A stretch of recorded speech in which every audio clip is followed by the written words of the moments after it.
Hello, everyone, and welcome to the webcast. My name is Christine Dorsey-Davis. I'm the Executive Director of the Ohio chapter of the American Planning Association, and I am your webcast moderator. Today is Friday, November 21st, and we will be hearing Writing a Better RFP, Getting Ready. This is going to be a great session. It's a good one to bookmark and save for later. So we're excited to dive into this. For technical help during the webcast, type your questions in the Q&A box. I'll do my best to answer those. For content questions related to the presentation, again, type those in the Q&A box. We'll get to those at the end of the presentation during the Q&A. On your screen is a list of our sponsoring APA chapters and divisions for 2025. Thanks to all those participating sponsors for making these webcasts possible and free to members. Whoops, jumping ahead of myself. We have two more webcasts. You can register for these and all of our upcoming sessions at ohioplanning.org/planningwebcast. Today's session is worth 1.5 credits. So you will be able to log those starting again on December 2nd. APA National's website is currently down for upgrade, so anything that requires you to log in, you can't do right now. So make sure to bookmark this so that you can log those credits come December 2nd. If you're on social media, be sure to like us on Facebook. That's where I post any important date or time changes when new sessions are available for you to register for, and a weekly reminder of what's on tap. We record all of our sessions and post them onto our YouTube channel. So just head over to YouTube and type in Planning Webcast and we'll pop up, along with our well over 500 session recordings, all available to you for free. So be sure to subscribe to our channel so that you get notified when a new recording has been uploaded. Lastly, be sure to join our email list. You can either scan the QR code or head over to our website and you can subscribe. I send exactly one email a month reminding you of the sessions that are available to register for. So be sure to subscribe to that. Okay, I think that's the end of my housekeeping items. Again, head over to our website to register for upcoming sessions. If you have questions for the panelists, just type them in the Q&A box. We'll get to those at the end during the designated Q&A. And one last thing I want to remind everyone of, for those that need those pesky CM credits by the end of the year, we have several on-demand webinars that are available for you to log credits at your convenience. Law, ethics, sustainability and resilience, equity, all the biggies, law, they're all there, recordings available for you. So be sure to head to our website so that you can get more info on that. All right, I'm gonna stop talking. I'm gonna turn it over to you, Brad, to kick things off. Great, thanks, Christine. I'm Brad Strader. I'm Vice Chairman of the APA Private Practice Division and also involved in Michigan's Planners and Private Practice group. And so the Michigan Planners and Private Practice initially put this presentation together. Then it was presented through Ohio APA for the Private Practice Division a few years ago.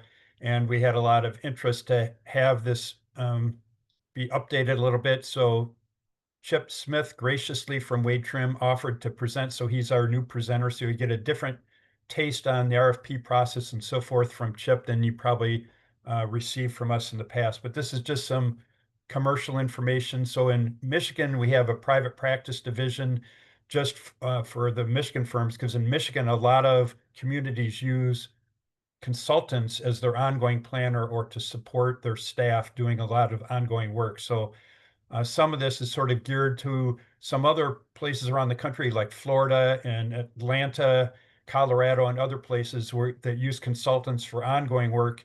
In other parts of the country, consultants are more often brought in for specific projects, the zoning ordinance or master plan and so forth. So hopefully this covers kind of the broad range of things. So anyway, that's a little bit of background. Also, if you're a member of the private practice division of APA, you have access to our consultants handbook. So this was done initially, I think in the early 2000s. It was updated in 2023. I was one of the authors. I think the chapter I wrote was on responding to RFPs and preparing for RFPs, but it's a really good handbook, especially for those of you in the private sector. If you're in the public sector and toying with getting into the private sector or have sideline work doing private practice, this is a good resource of getting started in the background of responding to RFPs and managing a firm and marketing and so forth. Occasionally we have sessions just on that handbook or chapters of it. The private practice division, PPD, has conversations typically the third Friday of the month at 3 p.m. And there's a conversation, I think the first week of December might be the next one, introducing some of the new PPD board members. So if you are a member of PPD and haven't gone to the conversations, look for those emails. There should be a newsletter coming out soon that will have more information on those. And if you have interest in future webinars, let us know that as well, because we work with Christine to have maybe 3 or 4 webinars a year. So with that background, I want to introduce Chip Smith. Chip is the practice lead for the urban design division of Wade Trim. I've known Chip for quite a while. Wade Trim has offices throughout the eastern US in Michigan, Ohio, North Carolina, Florida, New York, but also in Nebraska and Texas. Anyway, so kind of a national firm. Chip is based in Metro Detroit, but he also works around the country. Chip has been in his position at Wade Trim for about 17 years, has I think 25 years total of experience. And interestingly, Chip is as a consulting planner and does a lot of work for cities and communities, but he also was an elected official. He was on the Ann Arbor, Michigan City Council for 5 years.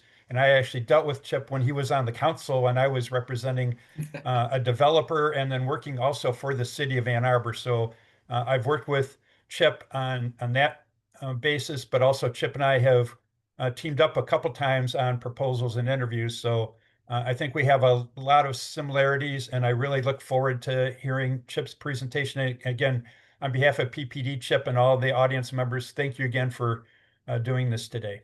Back to you, Chip. My pleasure. Everybody see the agenda screen there, Brad? The slide moved down for everybody. All right, great. All good. So this is what we're going to go over in today's presentation, and I'll do my very best to just kind of not mansplain at everybody, but we want to talk about why a community might use a consultant. And for those consultants and private practitioners online today, you know this, but for our public sector friends that are joining us, talk about why you would use a consultant, some of the typical services that we would provide, who's qualified to provide these, and then we get into preparing an RFQ or an RFP. And as Brad said, he and I have gone after work together, and chasing work through an RFQ, RFP process is pretty intense. Oh. I have lost my... Sorry about this, people. I got to change my headphones there.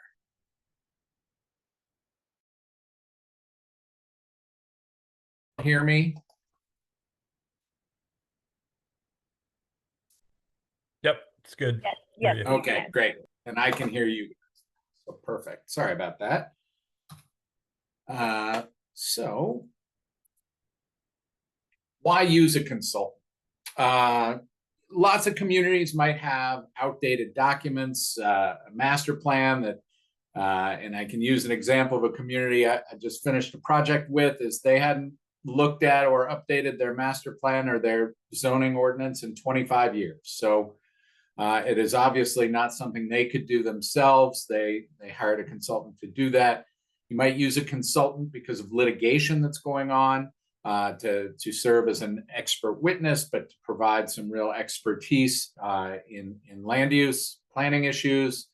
You might use a consultant if your department is struggling to respond to applications, or you have too many zoning board of appeals requests and have to do too many reports, findings of facts. You might have a change in staffing, and it might just help the new people or new person in a role get up to speed. And bringing in a consultant sometimes brings in a level of expertise in topics that haven't been addressed within your community.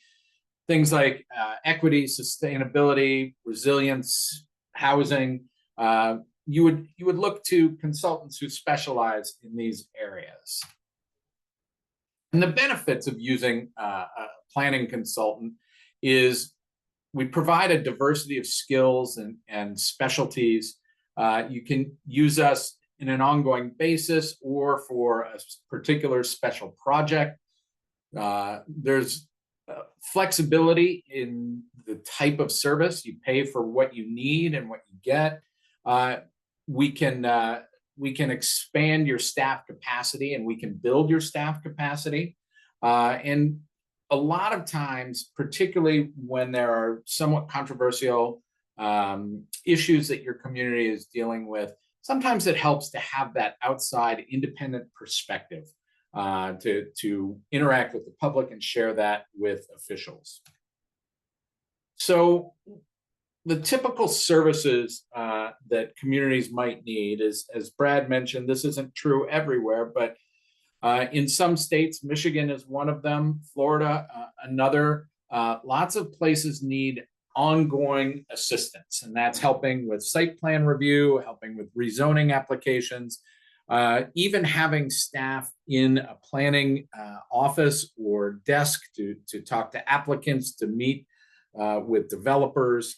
Other things are master plans, park and recreation plans, zoning ordinance updates, form-based codes. And then there are a whole host of special projects. This is just some of what they could be. But generally, a special project is something you would look to a consultant to do for expertise that you don't have in-house.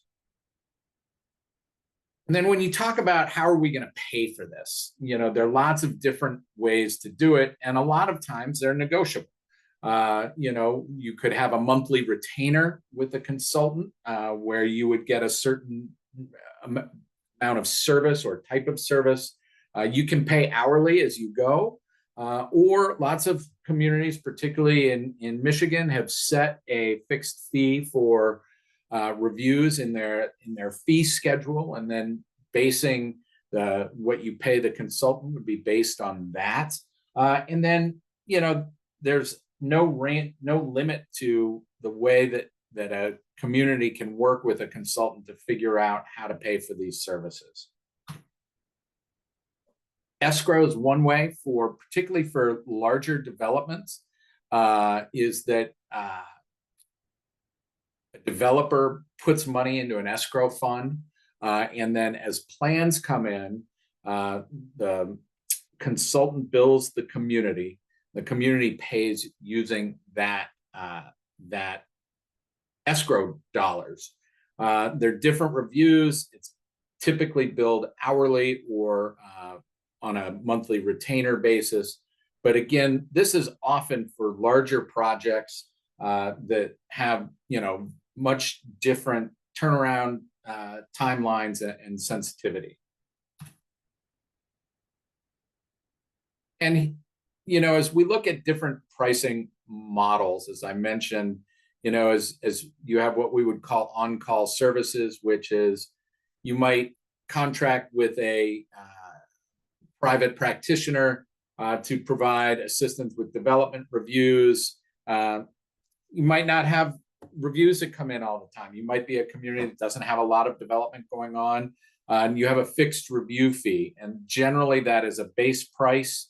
And then, based on the type of development it is, if it's an industrial development, you might have a per acre charge. If it's a residential development or a mixed use development, it might be a per unit charge. It might be an acreage charge. It could be both, but it needs to align with your municipal fee schedule. And again, the applicant often is required to pay that fee or to set up an escrow account. I've unfortunately worked with lots of communities that don't have a fee structure that covers their costs to do this. So one of the things that I think is important from a municipal standpoint is to understand the cost of doing one of these reviews and making sure that fee is passed along in the development process to the developer. The second type of thing is looking at office hours. If you want a consultant to staff your office or to have regular meetings with developers and applicants and residents, or to stand at the counter and talk to folks as they come in. You can do that as a retainer and say, you know, you'll get 8 hours a month at this rate, or you come up with a schedule and get billed hourly for that. These aren't fee driven. This generally comes out of community's general fund, and it is a service provided to the community. And then there's special projects, and most often for planning services, a lot of these are almost always lump sum jobs, which means, you know, we come in with a set budget for that project. It's, you know, say it's $100,000 for a zoning ordinance update, and that comes directly from the municipality. Sometimes, you know, a community will have a developer subsidize one of these things, but generally that is a municipal expense. Then we get into who's qualified to provide these services. And, you know, it's important that whoever does this for you has a planning degree. We really think it's important that if you're going to hire a municipal planning consultant, that they're AICP certified, and that they have experience doing the type of work that you need them to do. You generally put yourself at a disadvantage if you hire somebody who doesn't have these qualifications, just because they don't have the requisite experience, and making a mistake could be a very create a very challenging situation for your community. And when we talk about the qualifications, we think about what is it that the community is contracting with the practitioner to do. Is it, you know, to staff or run the department? You know, so you would need somebody with a lot more experience than an entry-level person. Are you looking for somebody to help augment what your staff already does? Somebody coming in to assist with site plan review, or to provide a lot of the administrative support? Maybe that's an entry-level person or a junior level assistant. But really, the qualifications depend on what you're looking for. You know, you certainly wouldn't want a junior level or an entry-level planner who's never worked on writing a zoning ordinance. You wouldn't want them to lead a zoning ordinance update for your community. So understanding both an organization chart for a consulting planner and the skill set of the person who's actually going to be doing the work is very important. And of course, there are very specialized services: landscape architecture, transportation impact studies, building reviews that often fall to other allied professionals that the consultant can help secure. This just kind of goes over the same point I was just making. When you go out for a special project, whether that's a master plan update, a corridor study, a transportation study, you want to think about what level of expertise you need on that team, and what level of detail that you're going to be looking at. Is this a big picture, 100,000-foot view of the community, and we're talking about some big picture vision stuff? You know, that requires one level of expertise. When you start getting into the details of zoning ordinance updates, or you know, some very particular transportation design issues, you need more specialized people on a team. And to understand that when you go into the RFP process is very important, because lots of we've seen over the years, these special projects in particular become much more complex, much more interdisciplinary. So many times, in fact, most times, you need a range of professional expertise on a team for a special project. First question that lots of municipal folks will say do we have to go through an RFP process? Well, it depends a little bit on your community. And, I've had a lot of people ask, and this happened when I was an elected official. What if you already know who you want to hire? You still have to put an RFP out? Well, part of it is you have to look at your community's purchasing rules and ordinances and follow those. But when you think about this, you have to remember that professional services, if the community has not set up an ordinance that requires everything to be bound by lowest price, but professional services don't fall into that category. So we're looking more at qualifications and then negotiating a price. But you need to work with your purchasing ordinance or purchasing officer to understand exactly what those rules are. And then, try and put yourself in the position of, let's use a little common sense here and try and figure out the easiest way for us to do it, but also the way to do it that is going to get us the type of consultant or the specific consultants that we want to work on these projects.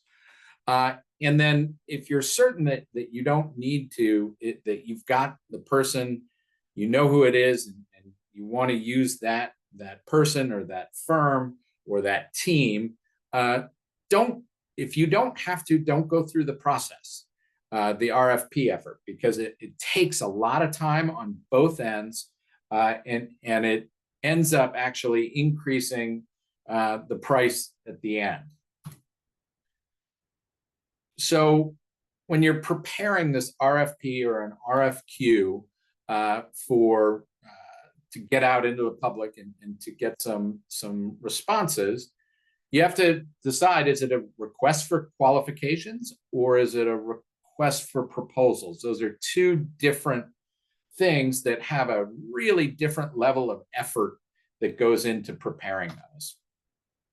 In a request for qualifications, and I happen to be writing one of these for a client right now for some architectural services, what we look for in an RFQ is an introduction and a background on the firm or the team. We'd like to see the relevant experience, see that the firm or the team understands the project and what their approach to the project would be.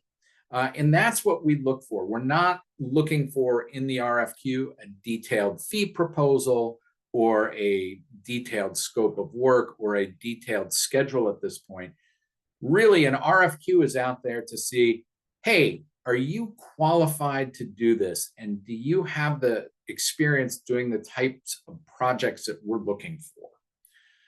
Then you look at what is a request for proposal. And this is a very detailed, it's a formal proposal. It has a scope of work, has a schedule and timeline, has the full org charts and bios. It has a proposed fee. It might have sections talking about additional services, but it is a very labor-intensive effort for a consultant to pull together a full-on proposal.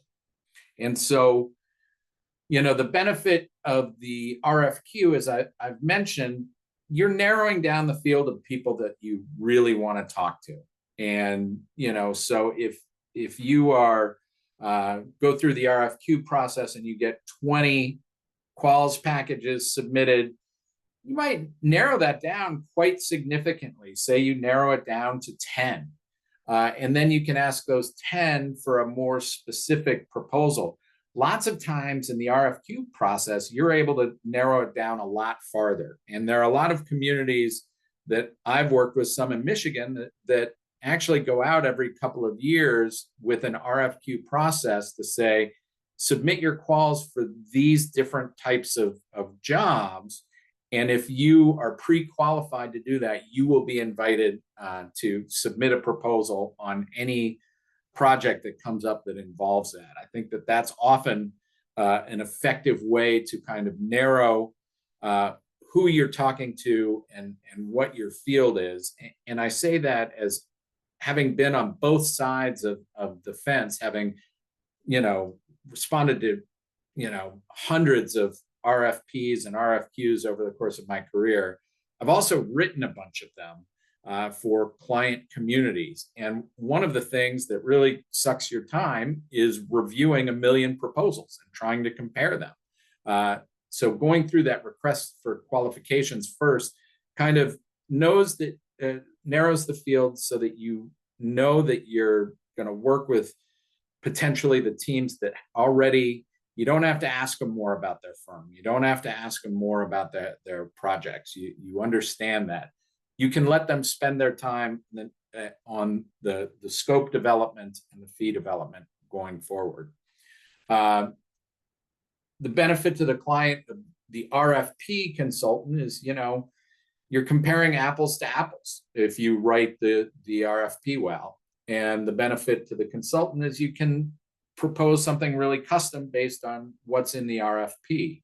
But again, it is for both the client and the consultant, it is a very time-intensive process.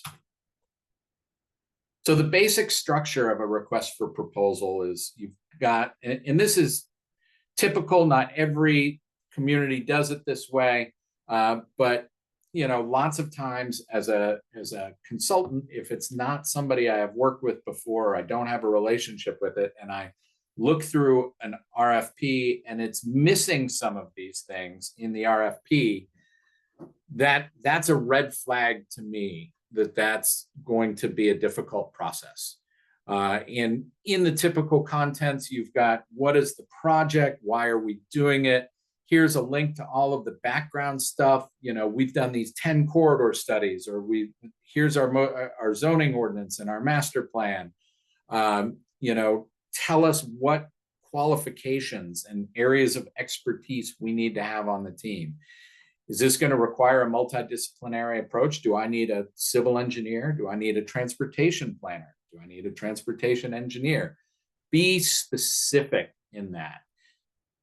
Write out the scope of work as you think it will go, unless you're really looking for the consultant to give you that scope of work. And if that's the case, I would say you should do an RFQ instead of an RFP.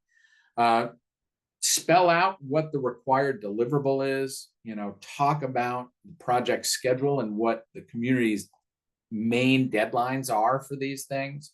And then when you talk about budget or fee, be very clear about the criteria for that. Are you asking for a full spreadsheet of hours and hourly rates and the number of hours that everybody on the job works on a certain task? Or are you just asking like, hey, we want to know a total lump sum overall cost? There's a lot in between those two that communities ask for. And a lot of that is based on, what the project is and what you anticipate those costs should be. And then, let the consultant know how you're going to evaluate their proposal and how the community is going to make a selection. Those are all really important. Always, always, always put, your contract requirements into your RFP. A lot of bigger firms like my own will take a look at those things and decide whether those are contract terms that would work for my company or for lots of companies, or whether we might need to negotiate some changes. But having that in there is really important to help a consultant decide whether they're going to pursue this work or not. So the considerations for preparing a good RFP for a municipality are really be clear about the structure you want to see. Section A is understanding of the project. Section B is the team. In that team, we want to see an org chart. We want to see the bio of the key people.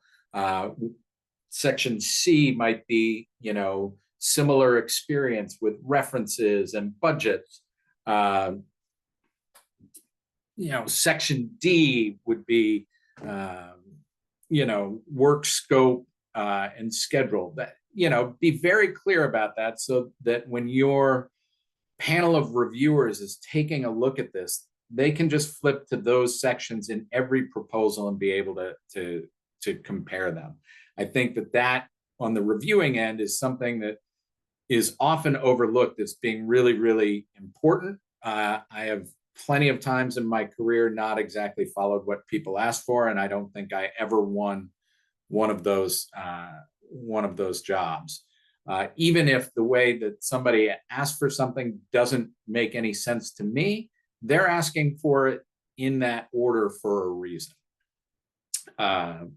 You know, as you think about how to write a good RFP, you know, be very clear about what type of expertise you need. And if you don't know, you should say that you don't know and that you're looking to every team to tell you what expertise is necessary to accomplish that task.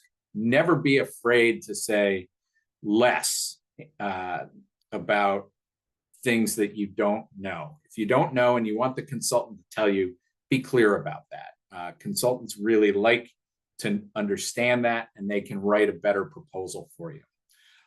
You need to provide the context in which this project is happening, links to previous plans, studies, all of that stuff. But also tell the consultant who they're going to be working with. You know, is it staff? Is it elected officials? Is it an appointed board? Is it subcommittees? Is it committees? But show us what the organization chart is on the municipal side for this project, or at least what the anticipated organization chart is going to be, so that the consultant can respond to that, because that does make a difference in how lots of these things get structured. Are your staff going to be involved in this? Or are you going to be, we have lots of communities that say, hey, you know, we've got a GIS staff, they're going to do all the mapping. Okay, that's great. But if you can tell us how much time, how much effort that you have to provide assistance on the different task areas, that's a real plus to have in an RFP. You know, the other couple of things, and this is something I do a lot of public involvement work, and almost every community I've ever worked with says, number one, we want really robust public engagement. And then they say, we'll do a lot of it. And I think there's often a disconnect there between what a lot of robust engagement looks like and what you have to do to get that. So talk about that level of engagement that you expect in detail. Don't just say we want robust public engagement. Try to be as specific as possible. Hey, we want one public hearing and one open house, okay? Or we want a series of pop-up meetings and we want to talk to at least, you know, 10,000 people over the course of the project. So that makes a difference and allows the planner to write a much more specific engagement plan for you. Do you have any another big consideration, particularly for larger cities, is do you have goals or requirements for DBEs, WBEs, local firms? If you do, make sure that's clear in the RFP. All RFPs should talk about whatever municipal requirements you might have, insurance requirements, having a local business license. All of these things need to go into the RFP so that it is all in there, and you know that the folks that don't have that would get weeded out. And then the project schedule, you know, you probably have an idea for what you want a timeline to be, but talk about, hey, we have a drop dead. This has to be adopted by January 1st, 2026. If that's the case, because of funding, because of political conditions, because of any number of issues, be very clear about that. That's all really important. So I'm going to go over some of the do's and don'ts of of RFPs, and I'm sure lots of people on the call today have experienced a lot of these things, and some of the do's and don'ts, and not reading it all, but there is nothing worse than seeing an RFQ come through, but then reading through it, and it's really an RFP. That is, these are red flags that will probably limit the number of responses, good responses that you get. Don't try to accomplish everything if you don't have the money to do it. This is a really challenging thing for a lot of places, particularly smaller communities that have a lot of things that they need to do, but haven't done in a long time. They try and knock it all off under one project that they don't have enough money or staffing to do.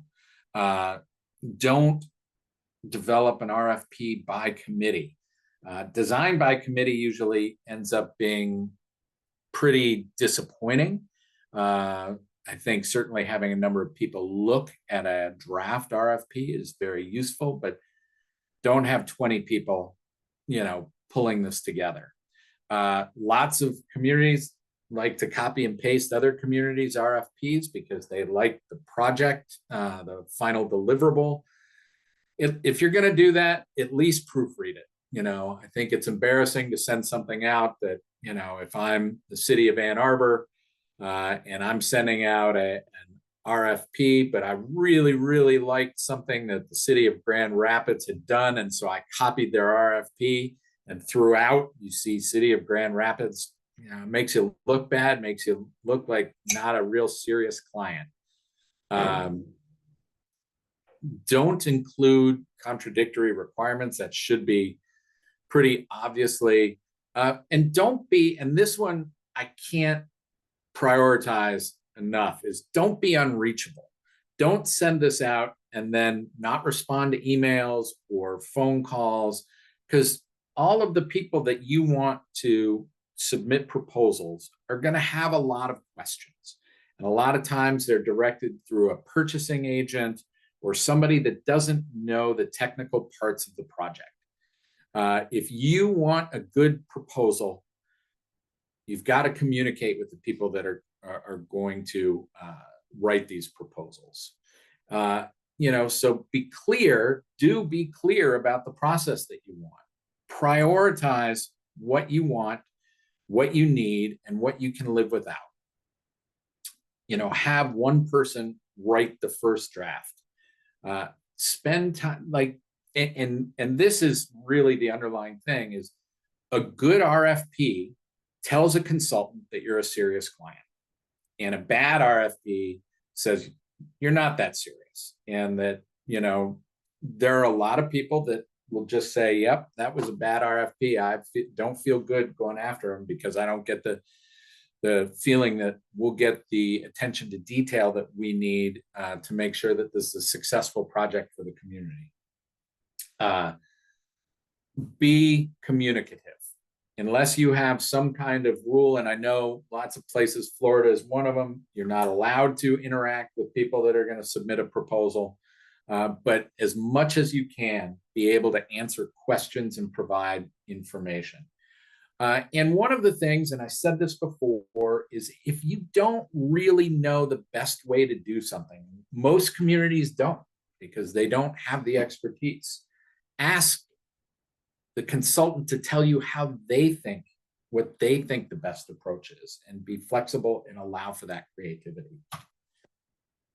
So the definite don'ts, and we see this all the time, is it'll be a line in the fee section that says, we're not telling you what our budget is, but we want a competitive fee. Okay, are you looking for the lowest bid, or are you looking for the right consultant? Sometimes those things are the same, but oftentimes it isn't. Be specific. Are you going to be doing interviews? How many interviews are you going to do? What time frame do you think those interviews would happen in?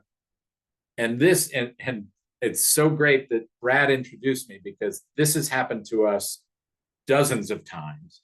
Is we will be on competing teams for some work, and a community that doesn't have it together, all of a sudden you're 3/4 of the way through your presentation and you see the next interview team stream into the room.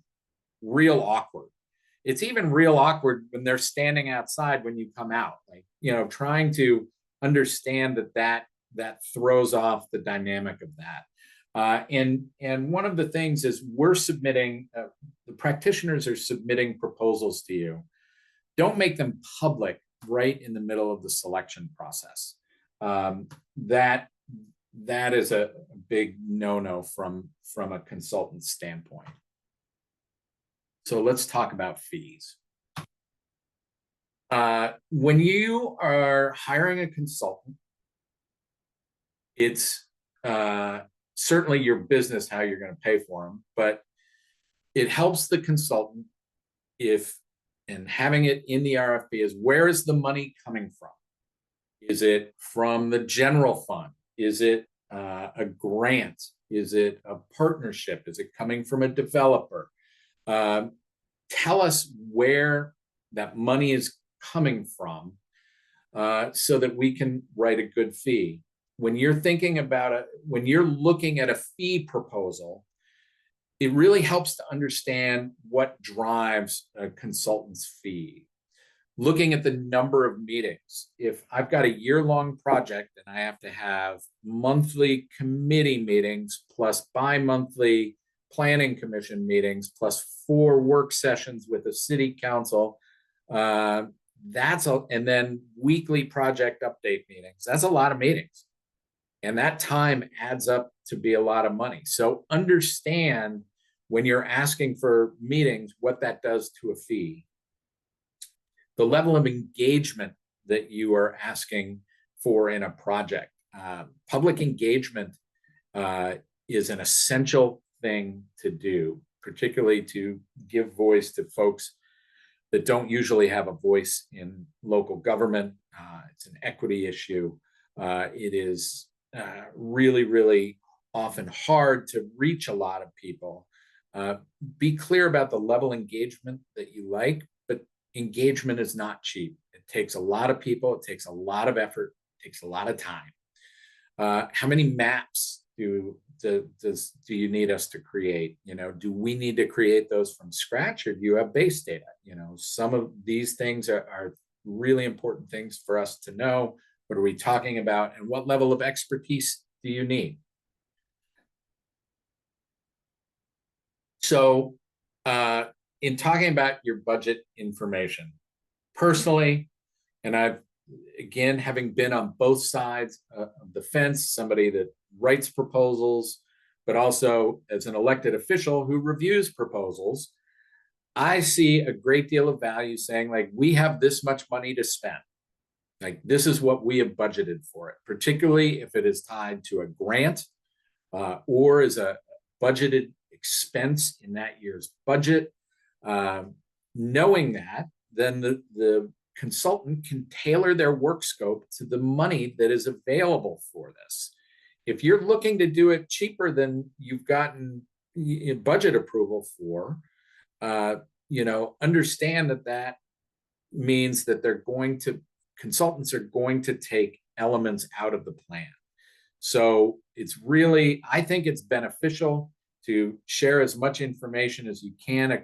A community might not be comfortable sharing what their budget is. Lots of communities have ordinances that require competitive bidding and not sharing what the budget is. But I tell you, the very first thing most consultants do is go back and look at minutes and budgets to try and figure out if there's money set aside for this project or not, and if so, how much. Again, this isn't about a consultant gouging every last penny out of a municipal coffer. It's about building the right scope of work.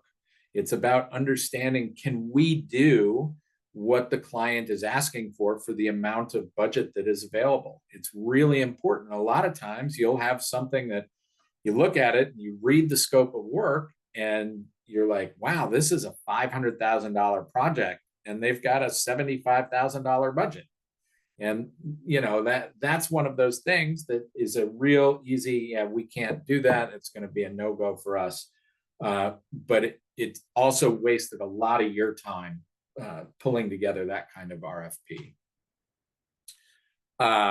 Again, it helps to tell the consultant who's paying for it, because if it's coming out of the general fund, it might not have any strings attached. If it is a grant or money coming from the state or from the federal government, there are likely strings attached that have different requirements, administrative requirements, engagement requirements, reporting requirements.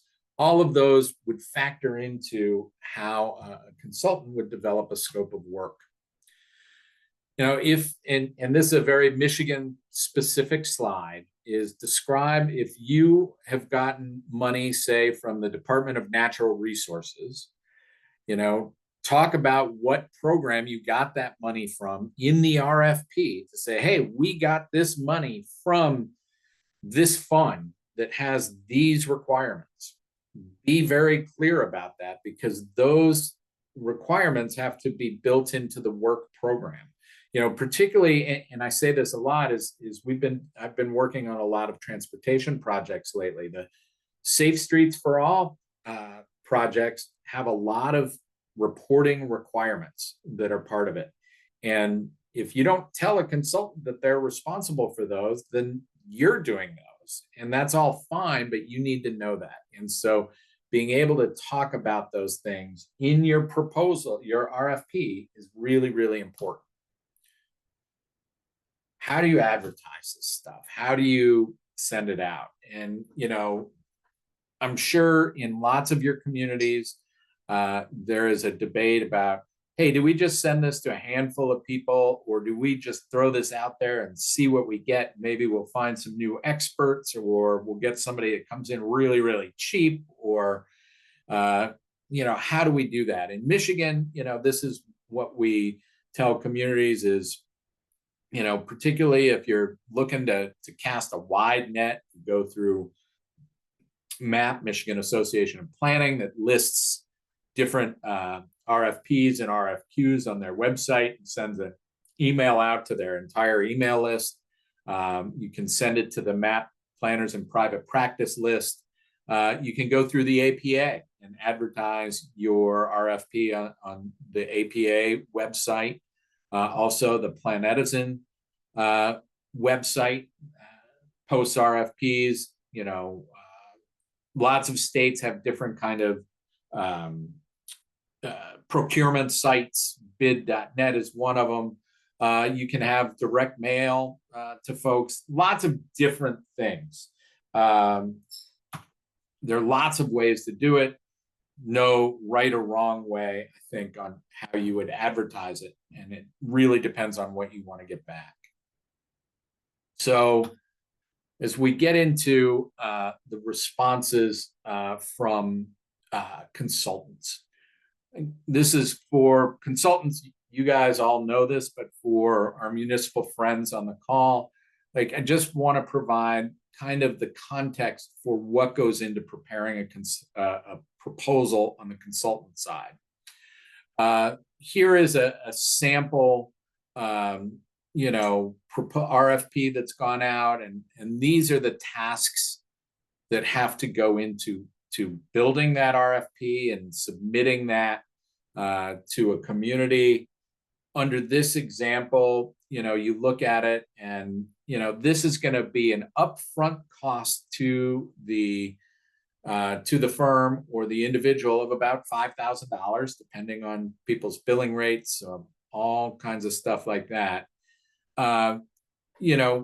That means in looking at that, you would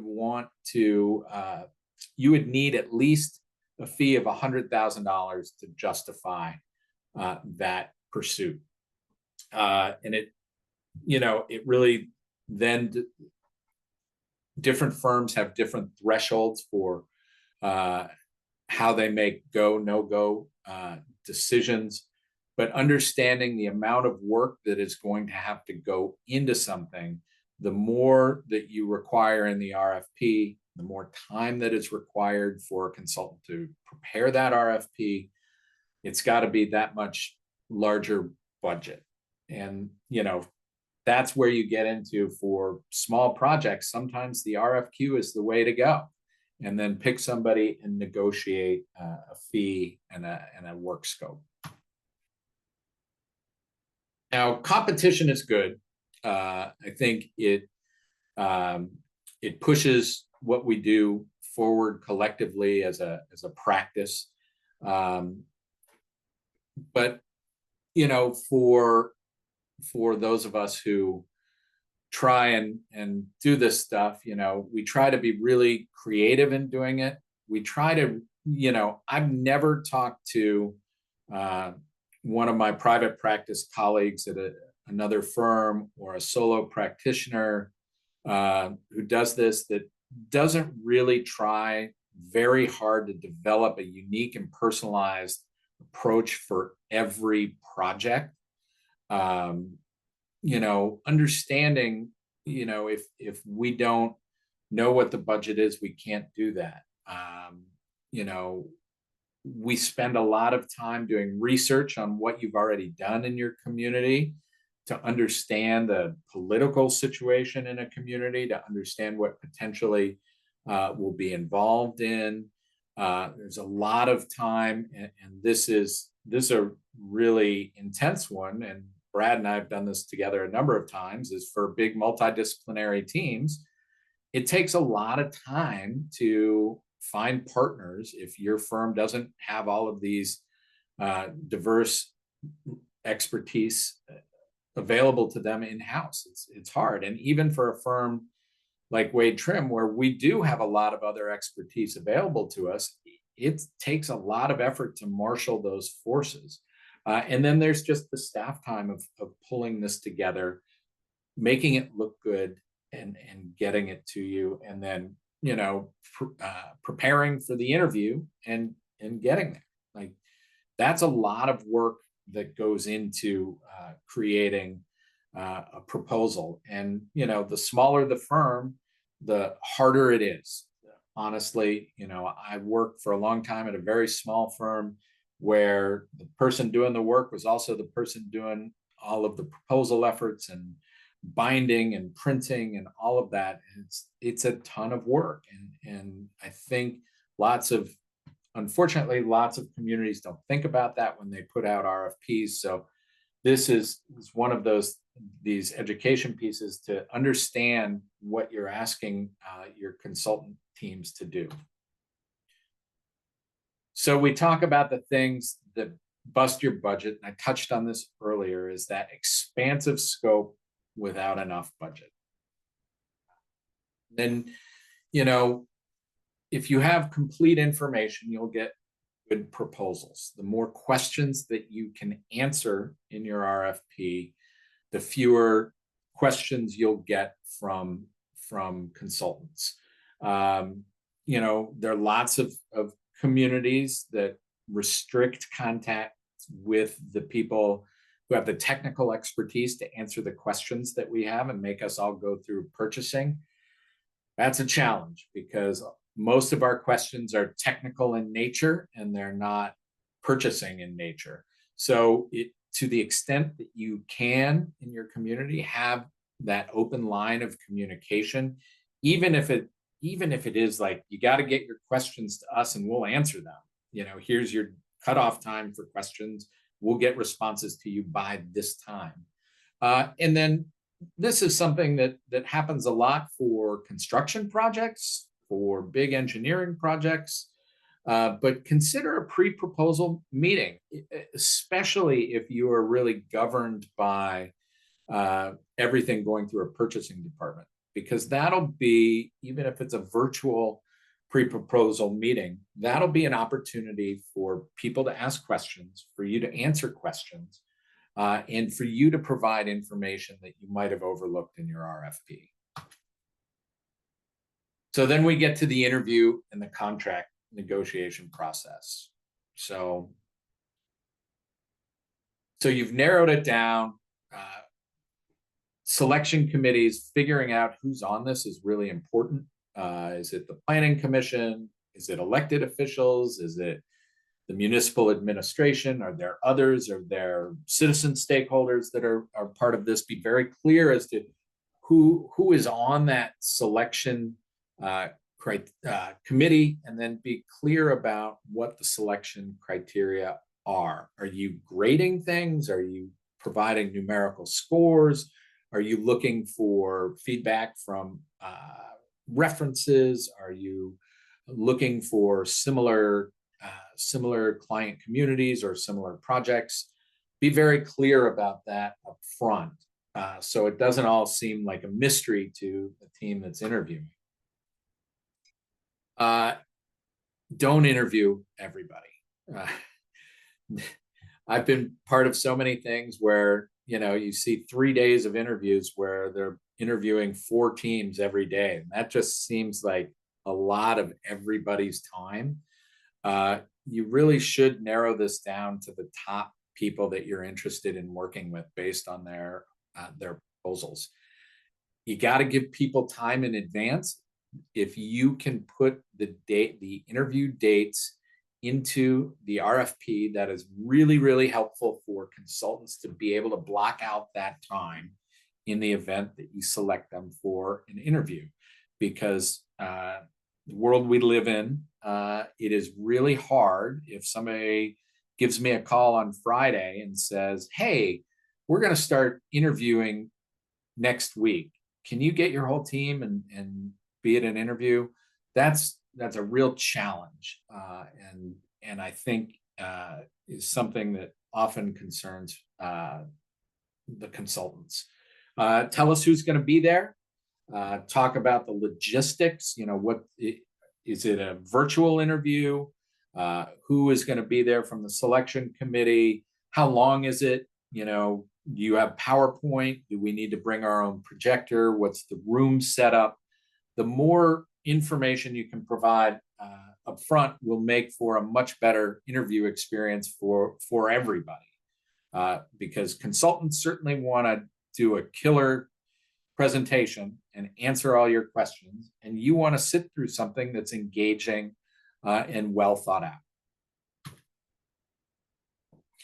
As the municipality, have your questions ready to go. Make sure that you build time in for that questions back and forth.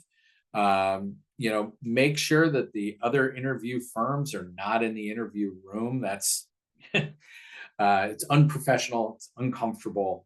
It is, you know, it's not fair to the people interviewing, and it's not fair to the people that would be sitting through it. Be clear as to who will be there, and then, you know, ask questions. You know, selecting a consultant team is about, is this a relationship you feel good with? You have to trust the team that you hire. You have to feel that you're going to have a good working relationship.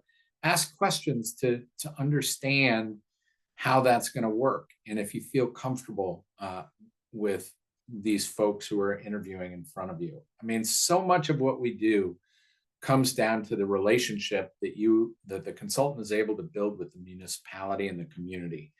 You want to make sure that you get that right, and the only way you really get to start feeling that out is in the interview. And then after you've made your decision, you contact the team that you've selected.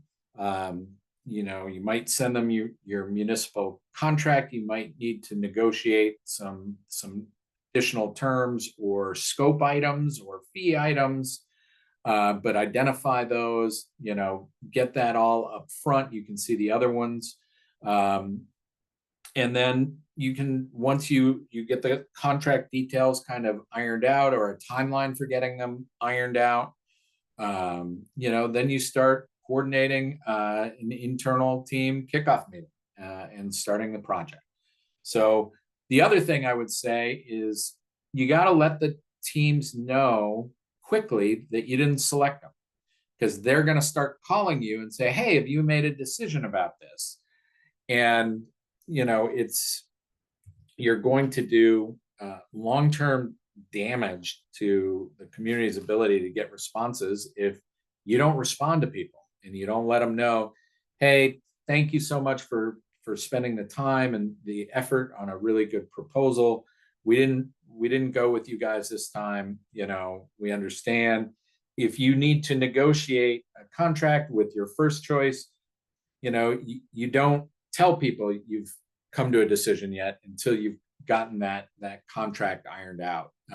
But you do owe it to the people that have put the effort in to let them know that they weren't selected. It sucks to give people bad news. Don't do it on a Friday afternoon. Try and do it at the beginning of the week if you can. And, just be honest and direct, and people appreciate that.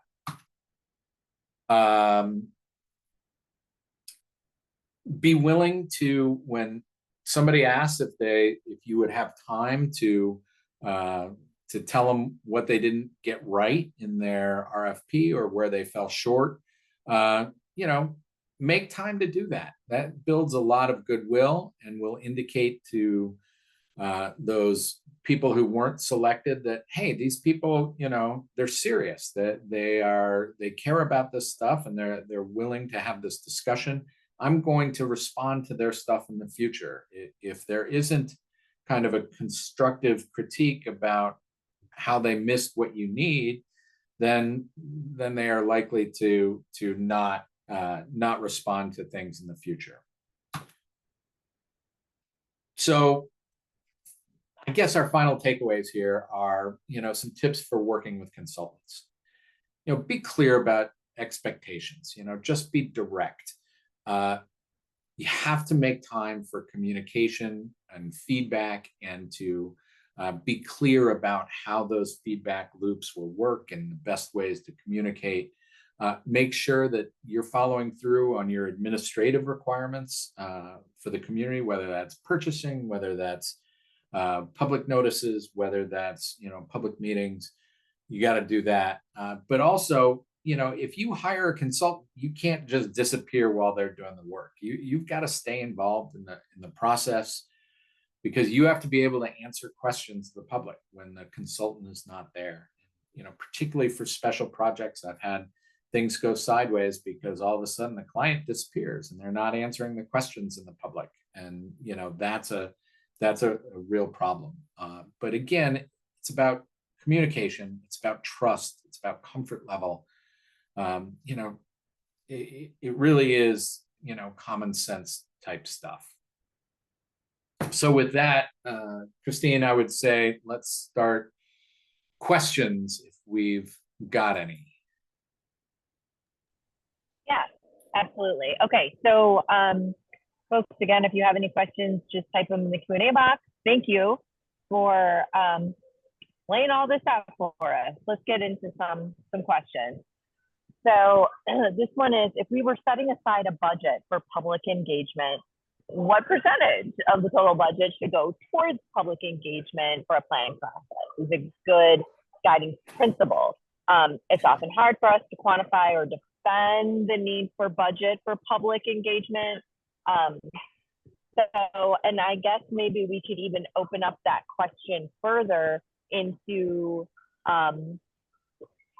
when you're talking with your decision makers, your electeds, even your other departments, in determining what are the important pieces of your update. I guess, how do you facilitate that? What is the process for working and making sure that this is a buttoned up, tight RFP that you're proposing, and it includes what everyone wants? So if no one else is on board with a lot of public engagement and participation, which surely can get costly, how do you work that? So I'll give you an answer, and Brad will probably give you a slightly different answer. I don't know that there's a rule of thumb for a percentage. I think it's useful as you're drafting an RFP to think about what you want to get out of a public engagement process. Are you looking to just share information, Or are you looking for citizens to be collaborative partners, which is the other end of the engagement spectrum? Or is it something in the middle?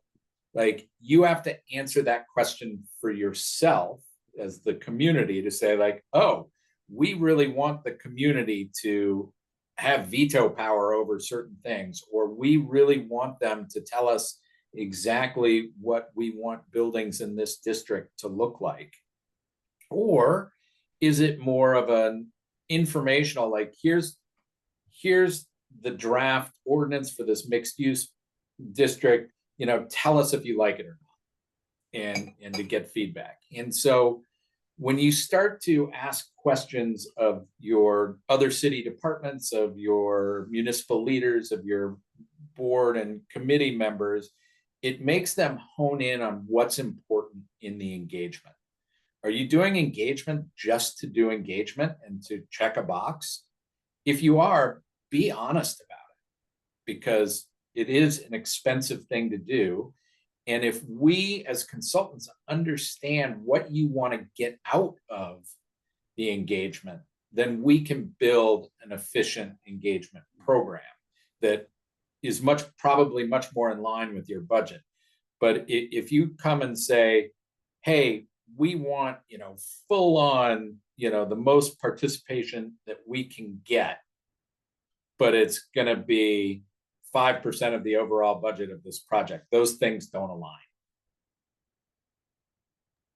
I think maybe a couple tips. One thing I've seen some communities do, or I've done on proposals, is give an engagement, because sometimes the communities don't really know, and they often underestimate how expensive this robust engagement can be. So having a public involvement plan attached as part of the proposal with some costs for different options so that they can kind of pick and choose, that's helpful, because it really depends. I saw an RFP recently that said we want to have a monthly committee meeting over the course of the project, which would be 12 committee meetings plus robust public engagement plus this plus this plus this.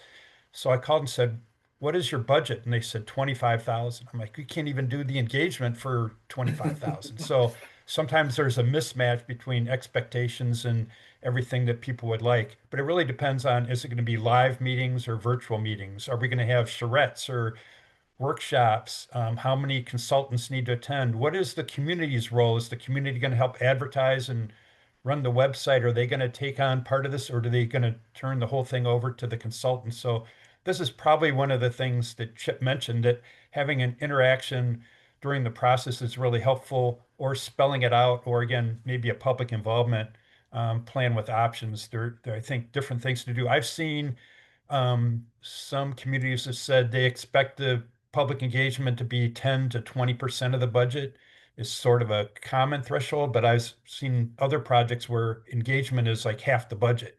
And I've seen others where you're just doing the minimum of presenting once to the planning commission, maybe a public hearing, maybe one other meeting, and the engagement budget could be very limited.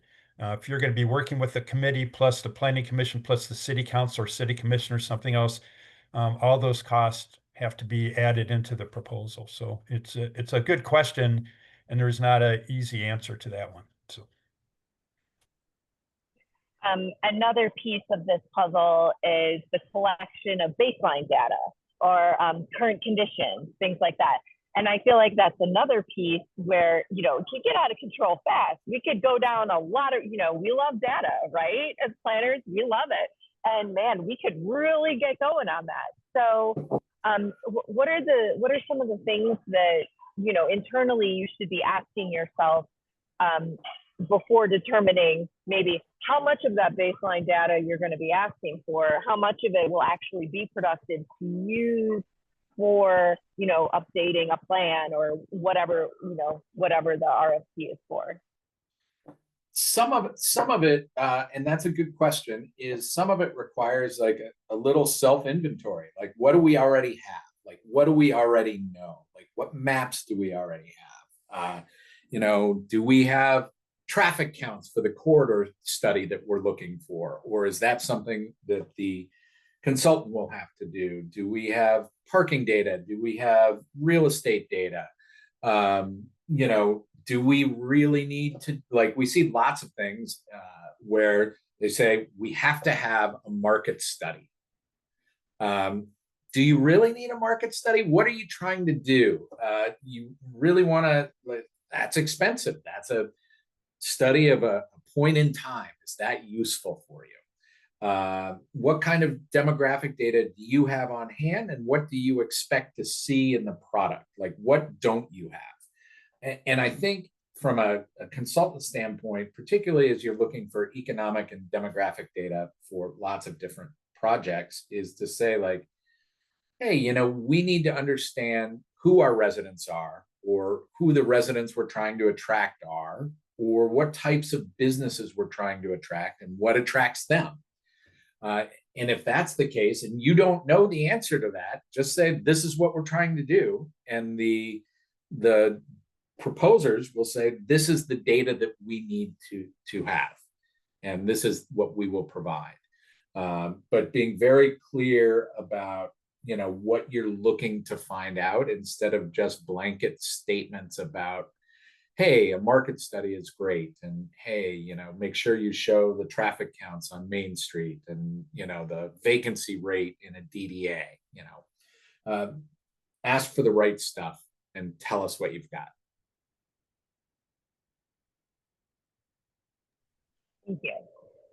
So as planners, we know that plans, whether it be a neighborhood plan, a traffic plan, comprehensive plan, whatever it might be, is sort of the inspiration for the actual law. So like your zoning code. So on either side of the spectrum, let's just take it, you're reviewing an RFP, or you're in the private sector, and you're looking and you're seeing that they're wanting to update their comprehensive plan, but their zoning code is like 40 years old and wildly inconsistent and doesn't even match the last comprehensive plan that they did. Is that a red flag? Is that something that you want to avoid? Or is that something where you're like, well, I'm going to propose this or that, or, you know, and then I guess on the flip side is, you know, you have leadership, decision makers that are like, let's update that plan. And you're like, well, our code needs a lot of work, but here we are, you know, updating a plan that won't match our code. And we have, you know, no future plans of updating that code. So Right. Talk about those sticky situations. They never happen. I don't think Brad or I have ever had a client that, you know, had one of those situations. You know, asking for a friend here. No. It really helps to be able to have a conversation during the RFP process with the technical people in a community to understand kind of, hey, people say they want this fancy new plan with a new vision, but you're not talking about any kind of code updates. Is that planned for next? Is there a budget for that? Understand kind of a willingness. I think, you know, we've all, those of us who have worked in the field as long as Brad and I have written really beautiful master plans for people that are just wonderful bookends on shelves. And, you know, no codes ever got updated. They said, that was too hard. We're just going to keep our old code, which gave us everything we don't want. And then we'll continue to complain about what's happening. You know, but to be able to engage a client and say, yes, this master plan or comprehensive plan is the first step, but not the last step in this process. And you have to understand that you might have set aside $500,000 for this process, but there's probably an equal amount necessary for a comprehensive zoning update when this plan is adopted. And it is all part of the same big project. You can't really do one without talking about the other. And so it's useful to understand how a community is thinking going into it. And I'm just finishing a master plan for a tiny little community, tiny little budget. I would not have chased an RFP for this work, certainly, but they have not made a change to their zoning ordinance since 1991. They have not updated their master plan since 2003. You got to start somewhere, and you start with the master plan, and then you get into the thorny details of the zoning ordinance. But I think that conversation up front with the technical people, not the purchasing people, gives you an idea of kind of, because an RFP process and interview is as much the consultant interviewing the community to see if it's a good fit for us. There have been plenty of times, and I think Brad's been in these situations too, where you get in front of people and you just realize that your expertise isn't the right expertise for this community. And I think knowing that up front and knowing if they're serious about doing the whole thing is really important. And that's why that communication piece up front is essential. Yeah, I think so. I'm fortunate that I've worked with a lot of communities for many, many years, so I don't have to respond to too many RFPs now. But with many of them, I start out with one project and it sort of grew, and I have a really good relationship with them and so forth. But a couple of things to keep in mind, for some of you at least, is if you hire a consultant, you may have other things that come up. You might want to have an ongoing contract to do other work with them in the future. So be thinking about that. I'm an advisor to a community in South Carolina right now, and they are working on the code, but they realized they have other things they want the consultant to do. And they started asking the consultant to do other things. And they said, it's coming out of the same bucket, right? So if you're going to ask the consultant to do other things, you need a separate agreement in writing exactly when the deadline is this funding separately, or are you shifting scope or something? So it can't just be asking for things and expecting the consultant to do it for free. You really need to formalize it a little bit. But you might want to pause a project and say, boy, we get into the plan and we realize we've got some urgent things in the code that really need to be repaired, and maybe the consultant can pause and help do that, but that would be a separate agreement or a separate scope. So I think if you work with a consultant and you like working with that consultant, then they do good work for you and they're efficient, you might find other things you want them to do. But I would say it's always best to formalize it in writing. Consultants change, their staff changes, staff at the community changes, and it's always better to formalize all those agreements. But you might find you hire the consultant to do one thing, and there might be lots of other expertise they have. And you could even, as Chip said, the consultant could say, I can help find somebody else. So they could expand their team or contract a team to help meet the services that you're looking for, and use your consultant as kind of the brand to bring on other people. So someone just commented calling it scope creep, which I guess, yes, that's exactly what that is. And it's the whole thing, right? Interesting. So is there a gentle and productive way of telling a consultant that you are currently working with that you feel like that they're kind of phoning it in and kind of doing a copy paste situation from perhaps, their own bank of templates, or, the community next door recently did an update and boy, does this look an awful lot like it, how do we tackle that? That's a great question, because for me, that's a real easy no-go. You're not invested in this project enough to get the details of the RFP right.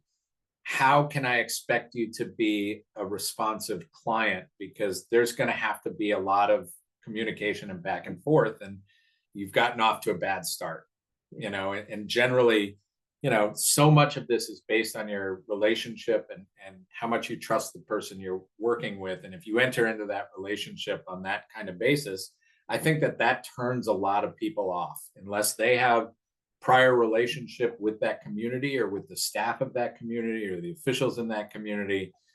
You're going to probably, minimize the number of responses that you get. Yeah, I think that's a really good question, Christine. I think my experience, Chip, would be it's good to be direct. If you're the consultant and the community is delaying getting things or they said they're going to do the mapping isn't up to standards or something, be direct with the community and say, we're having issues. And if you're the client and the consultant is mailing it in, or you're not, the documents aren't, or they have the wrong community name or just clear mistakes, I would say be direct. Don't beat around the bush, but say, we're not happy with the services. Let's talk about it. I think those direct conversations, they could be uncomfortable, but they can usually right the ship. And at the end of the end of the process, if you're unhappy with the consultant or the consultant's unhappy with the client, nobody's going to be happy at the end, and it's not going to be a good result. So I think being diplomatic, but being direct. If you're disappointed, let them know. And maybe you're being unreasonable. Maybe you're the community and you're being unreasonable, and the client has to be willing to, or the consultant has to say, this is a two-way ship. If we're going to have success, we've got to work together a little bit better. And I think a tip for me would be about a third of the way through the project. You might have a detailed scope and schedule and everything else. Things really change. And so somewhere, maybe 25, 30% of the way through the project, have a rescoping and say, let's just see, how are things going? Are you happy with the work? How are the meetings going? What is everybody saying in the community? How are the meetings going, the schedule and so forth, and maybe adjust the schedule and scope, shifting fees around or something. Maybe things come up that weren't anticipated, and maybe things that you thought were important for data really aren't as important as addressing something new. So I think a rescoping meeting, being direct in a rescoping meeting would be my two tips. So. I think one last question that might take us to our end here. When on the public side, you have an RFP out, it can be very time consuming to manage an RFP, right? So sometimes, the RFP is right on the website, or there's just a PDF of it. Sometimes you have to, if you want to respond to the RFP, you have to go pick up a package physically at the community, and then someone has to be there for that. And then answering all of the questions that come on, if you allow it. There are communities that say no questions, please don't contact us, and others do.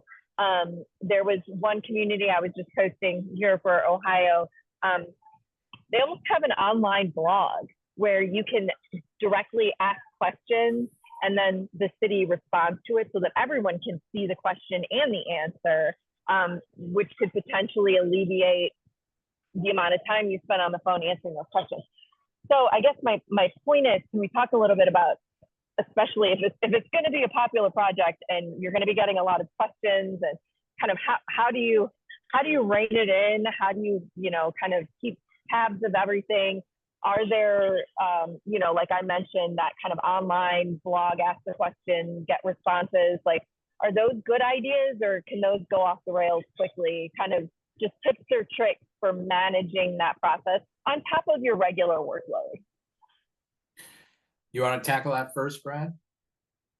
No, I think that's a good question, because if you really widely advertise through APA or something else, you might get 20 firms interested, or they see the budget and so forth. So you need to think about how much time you really have to devote. So I think what Chip brought up is, I think, a pre-proposal meeting to answer those questions would be good. If you're the consultant, some people, you go to the pre-proposal meetings, and some consultants don't like to ask any questions to give away, anything to the other consultants. But I think a pre-proposal meeting or dialogue is good. I've helped a couple communities, as Chip has, writing RFPs and going through the process. And we've set aside each person who is pre-qualified gets 30 minutes of time. So we'll get the community staff and myself together, and you get 30 minutes to ask questions, and we'll answer, and then we'll send out information to others, but it kind of limits it. So I think you could build in some limitations. I think a pre-proposal meeting is good, or limiting the amount of time so you don't have one consultant constantly asking you the same questions over and over. So, but you probably need to write that into your RFP or RFQ to say, we're not going to respond, or we're going to respond within 3 days via email or something, or each firm gets 15 combined minutes to ask questions or something like that. So. And a lot of communities, and I don't think that there's really anything wrong with this from a consultant standpoint, say, we'd like your questions in writing so that we can share the responses with everybody, and we'll get them back to you on this day. So that to have that be, 2 weeks in advance of when the proposal is due, and not what some communities do is like, hey, we'll get it back to you on Friday. That Friday turns into a Monday and the proposal's due on a Thursday. Like, be mindful of the time that it takes to do the stuff, and, be mindful of what your municipal capacity is. I can't tell you, this is generally lots of communities want to get stuff out before the end of the year. And this, for those of you who are not consultants that prepare proposals, is an important thing to know. In addition to what you're doing as far as questions and answers. But when you say, oh, the holidays are coming up, but we want to get this in by, the first of the year, don't ask for that to be due the day after a holiday, or 2 days after the holiday, after a big holiday. That kills people, and will turn off a lot of people to working with you. But also understand and this is the thing I think that on the municipal side people don't always do, and communities don't always do, is understand your own internal capacity to handle questions. Understand how much time it takes to review these things and the number of people that have to review these things, and build that appropriate time into the schedule. Don't be like, God, we've got to spend this money right now. Give us an RFP by this date, and respond to us when we need it. You're not going to get the best proposals that way.